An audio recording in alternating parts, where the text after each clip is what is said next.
Bonjour et bienvenue à toi dans cette nouvelle vidéo. C'est un plaisir de te retrouver aujourd'hui. Et aujourd'hui, on va voir ensemble comment paraître confiant en 10 astuces.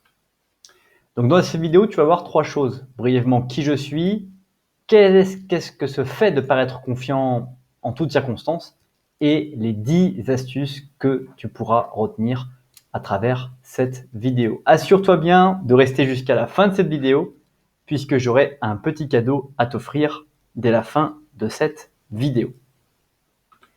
Alors qui je suis? Je m'appelle Oji Dolé. J'investis mon temps à produire des écrits, des audios et des vidéos pour impacter des millions de personnes, à trouver la confiance en eux dans leurs relations amoureuses. Je t'invite dès maintenant à t'abonner à la chaîne YouTube pour ne pas rater les prochaines vidéos et redécouvrir les vidéos les plus populaires. Alors, c'est quoi paraître finalement confiant? Ce degré de confiance est très souvent observable dans les environnements que l'on fréquente par des personnes qui paraissent complètement sereins alors que la tempête menace de partout et que tous les gens qui sont autour de lui semblent complètement tétanisés. Quelqu'un de confiant, c'est quelqu'un qui sait au fond de lui qu'il a d'ores et déjà les ressources pour pouvoir faire en sorte de s'en sortir vivant, quelle que soit la circonstance ou la situation qu'il va rencontrer. Est-ce qu'il faut paraître trop sûr de soi? La réponse est clairement non. Poser la question même, c'est y répondre. Mais faut-il ne pas avoir du tout confiant, ne pas avoir de confiance du tout en soi? La réponse est aussi clairement non.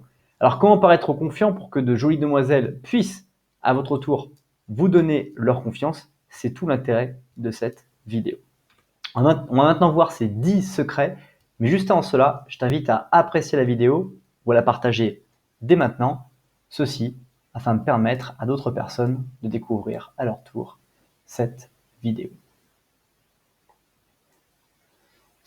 La première règle, et toutes ces règles seront sous forme de questions, la première règle pour devenir quelqu'un de confiant, ou en tout cas paraître confiant, c'est est-ce que tu as mis le passé derrière toi? Très souvent, un des facteurs clés qui va empêcher la confiance de se développer, c'est le fait de se rappeler que nous avons merdé dans le passé. Et je vais même te dire un truc tout simple, c'est que nous avons tous merdé dans le passé. Nous avons tous commis des erreurs irréparables, comme le fait de poursuivre cette fille qui ne voulait pas de nous et de continuer à chercher à avoir son attention alors qu'elle avait clairement exprimé le fait qu'elle n'était pas du tout intéressée. On a tous fait ce genre de trucs, des choses dont on n'est pas du tout fier, mais voilà, c'est des choses qui existent, qui font partie de notre vie.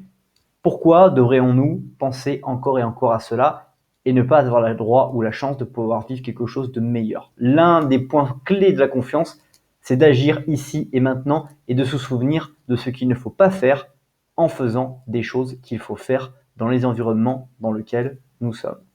Deuxième astuce, c'est résolvez vous-même vos problèmes et croyez vous-même en vous-même. C'est quelque chose qui est important de noter, c'est que parfois on attend que quelqu'un va résoudre nos problèmes. Et c'est même encore pire lorsqu'on cherche à se mettre en couple avec quelqu'un dont on sait qu'on attend en fait que ces personnes viennent pour nous sauver, pour nous aider à résoudre nos problèmes de notre vie. C'est pas la bonne solution. La première étape, c'est résoudre ses propres problèmes tout seul, trouver les ressources, se développer pour pouvoir avoir cette capacité à savoir répondre à notre propre vie, à nos propres problèmes et surtout en croyant nous-mêmes en vous. Quand on se suffit à soi-même, on arrive à posséder ce bien inestimable qu'est la liberté, disait Épicure, et cette phrase est tout à fait vraie. Plus vous allez vous suffire à vous-même, plus vous allez apprécier, apporter de la valeur ajoutée, parce que vous savez que ce que vous offrez est tout simplement juste un plaisir. Troisième astuce, c'est pouvez-vous dire non et assumer la responsabilité de la façon dont les gens vous traitent. C'est un point aussi important. Les personnes qui vont avoir un haut niveau de confiance en eux ne se soucient pas de ce que pensent les autres. Lorsqu'ils vont quelque part, ils vont adopter l'attitude qu'ils veulent, ils vont porter les couleurs qu'ils veulent, les vêtements qu'ils veulent, et ils se fichent de ce que pensent les autres. Ce qui les intéresse, c'est de se plaire à eux-mêmes, d'être un petit peu égoïste peut-être, ou narcissique, mais d'avoir cette pointe de confiance qui fait qu'on va s'habiller, on va parler, on va faire les choses qu'on a envie de faire parce que c'est ce qu'on a envie de faire, quoi que les autres peuvent penser. Quatrième règle, est-ce que vous vous abstenez de vous moquer des gens, que ce soit face à eux derrière leur dos ou en ligne. Quelqu'un qui a confiance en lui n'a pas besoin de rabaisser les autres dans un environnement donné pour démontrer son niveau de force ou sa puissance. Au contraire, une personne qui a confiance en lui ne répondra pas à la provocation des autres, ne répondra pas aux moqueries des autres et même, je dirais plus, évitera toutes ces moqueries en cherchant à venir parler avec les gens de manière complètement différente pour que les gens n'aient même pas envie de se moquer, ne serait-ce qu'un moment.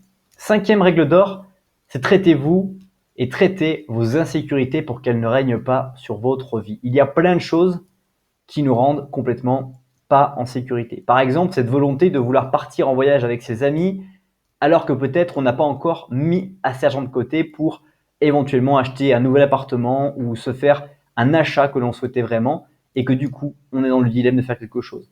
Les insécurités, c'est aussi peut-être avoir le choix ou ne pas avoir le choix de pouvoir aller faire un restaurant quand on veut et se poser la question de qu'est-ce qu'on doit faire. Pour pouvoir vivre une vie de meilleure qualité, il faut chercher de nouvelles solutions et un peu comme on a vu au départ, régler ces problèmes. Les insécurités que tu rencontres, la peur peut-être de quelque chose, doivent se solder par des réponses que tu dois définir comme des réponses qui te conviennent pour la suite de ta vie.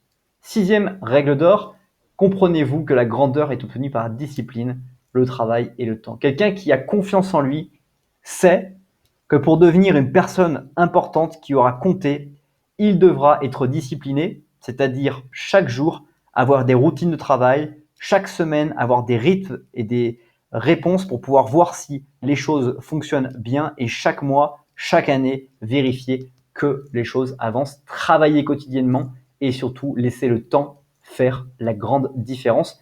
Est-ce que tu comprends que justement les objectifs que tu veux avoir n'arriveront pas dans 1 an, ils n'arriveront pas dans 5 ans, mais que dans 10 ans, ils sont absolument possibles par rapport à ce que tu mets en place dès aujourd'hui, quels que soient les objectifs que tu te fixes.